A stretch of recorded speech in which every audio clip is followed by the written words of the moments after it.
United Nations Under Secretary General, however, can talk about his new book, Why I Am a Hindu, and he joins me now. Shashi, thanks for coming back on. The great American writer Gore Vidal said the whole decline of the West can be attributed to the failure of pantheism or the loss of pantheism.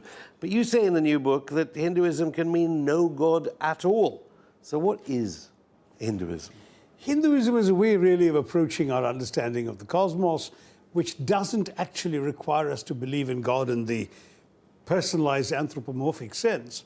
In fact, for 1,000 years, the Hindu idea of God was rather like the Muslim idea. That is, that God cannot be given a shame, a form, a gender, a shape, I beg your pardon.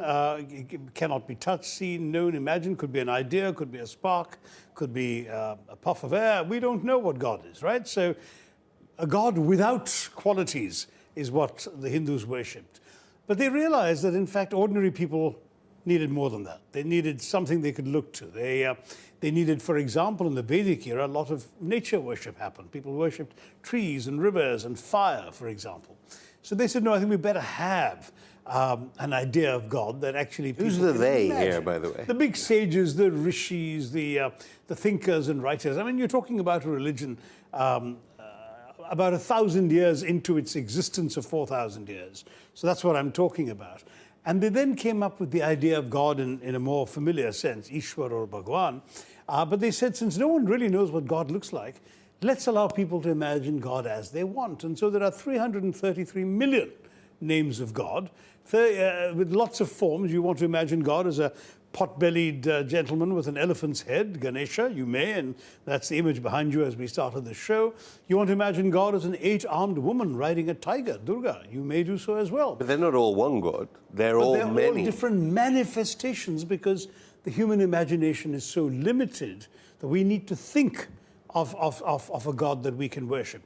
Strictly speaking, God in Hinduism is Brahman, is a spirit that suffuses the cosmos, that is everywhere.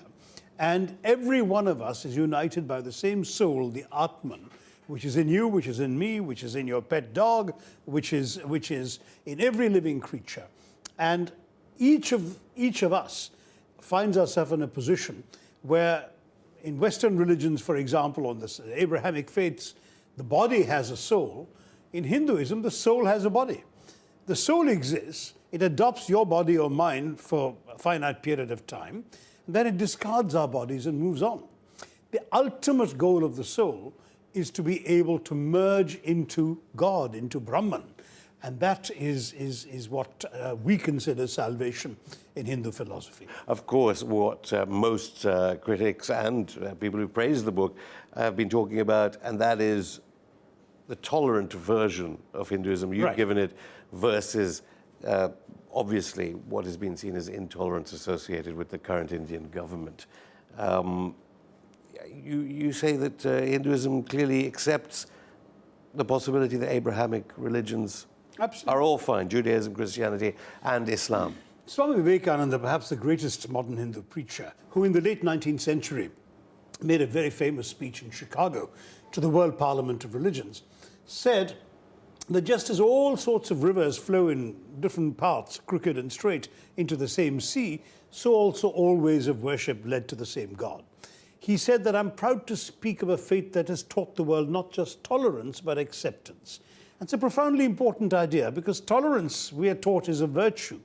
But it's ultimately rather patronizing. It says, tolerance says, I have the truth, you are in error, but I will magnanimously indulge you in your right to be wrong. Very different to acceptance. Whereas acceptance says much more. It says, actually, I believe I have the truth, you believe you have the truth, I will respect your truth, please respect my truth.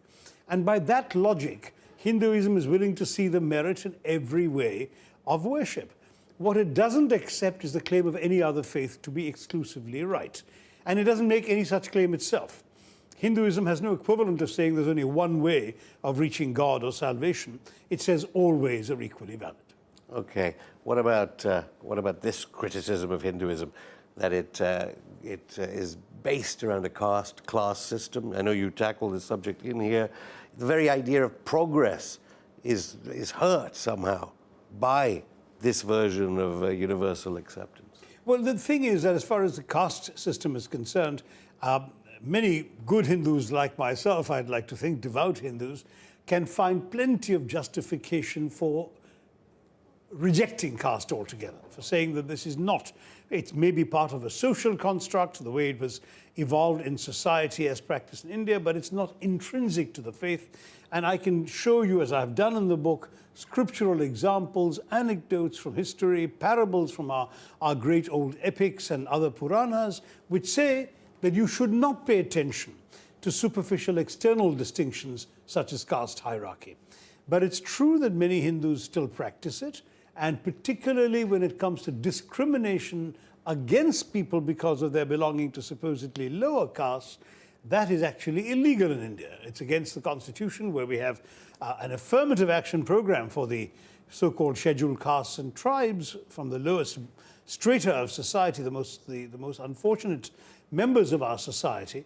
But discrimination, prohibiting people entry into temples, for example, on the grounds of their caste, that's illegal, and action can be taken against you if you practice caste in that way. But some would argue it is on a scale of, say, racism in the United States. It is.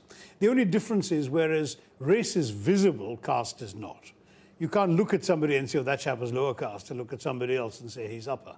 The fact is that that's why caste is eroding with urbanization. You have no idea of the caste of the person you're rubbing shoulders with on the bus. And with affirmative action that's come with democracy. You may be an upper caste person, go to an office and take orders from a lower caste woman. That's life. Is it going too far to say, and I know you touch upon this in the book and your previous book, that the British entrenched the existing Hindu caste system as a way of organizing the Indian people under colonialism?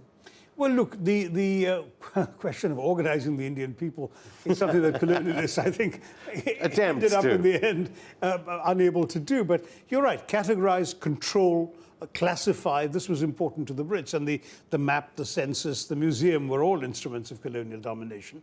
And sure enough... So they loved Hinduism. We can use this we can, yes, exactly. So they actually did take... We had caste, but we didn't have a caste system in the rigid, hierarchical, ossified sense that it became under colonialism. So are you against party politicization of religion generally, whether it be political Islam or political Hinduism? That's right. I'm against identity politics generally. Whether you want to whip up political fervor and mobilize voters on the basis of caste, of creed, of religion, I think identity is the least interesting way to organize political contention. We should have powerful about ideas, we should have arguments about ideology, we should have arguments about economics, who's going to do most to give us a better life, who's going to improve the education system, who's going to defend our borders better. Those are legitimate grounds for argument. But to say, vote for me because I'm Hindu, or vote for me because we have the same caste, I know it happens, but doesn't mean I need to like it. I don't. And so basically, the way the entire Hindu religion is organized could be under any political system, whether it be capitalism, feudalism, or communism, it doesn't matter, or any other. It shouldn't matter. In fact, the point is precisely that's true of any society on earth, that the way in which you organize yourself should be distinct. I mean, Hinduism in any case... So it could be fascist. It could exist under fascism. Yeah, but Hinduism, you see, actually sees religion as an intensely personal matter. My father would pray every morning, very devout man, never obliged me once to join him.